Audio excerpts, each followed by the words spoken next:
सकाळी bag pack करून मी निघाले घरी. तर बस स्टॉपवर भैया घ्यायला आलेलाच होता आणि घरी पोहोचल्यावर मला हे कळलं की वादळामुळे हे झाड आणि पोल पण पडलेला होता. त्यानंतर मी बाहेर गेले आवरून आणि आईचं थोडंफार काम करून घेतलं आणि मी आले केकच्या दुकानामध्ये केक घेण्यासाठी. केक घेऊन सगळं काही सामान वगैरे घेतलं आणि डेकोरेशन तर फार काही करणार नव्हतो, त्यामुळे फक्त फुगे फुगवण्यासाठी घेतले.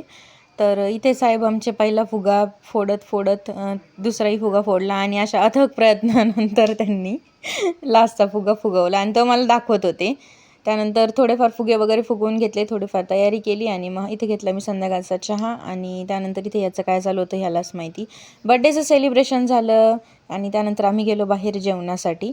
मस्ती वगैरे करत करत आरव इथे गाडी चालवत होता आणि आरवनेच आम्हाला डेस्टिनेशनवर नेलं आणि आम्ही आलो होतो साई माया हॉटेलला, ज्याचं एंट्रन्स इतका सुंदर आहे, तसेच त्याचं स्टार्टर पण खूप सुंदर आहे आणि जेवणही सुंदर आहे. इथे टोटली तुम्ही एनी टाईम जा, प्रचंड म्हणजे प्रचंड गर्दी असते. तुम्ही पार्किंगवरनं बघू शकता.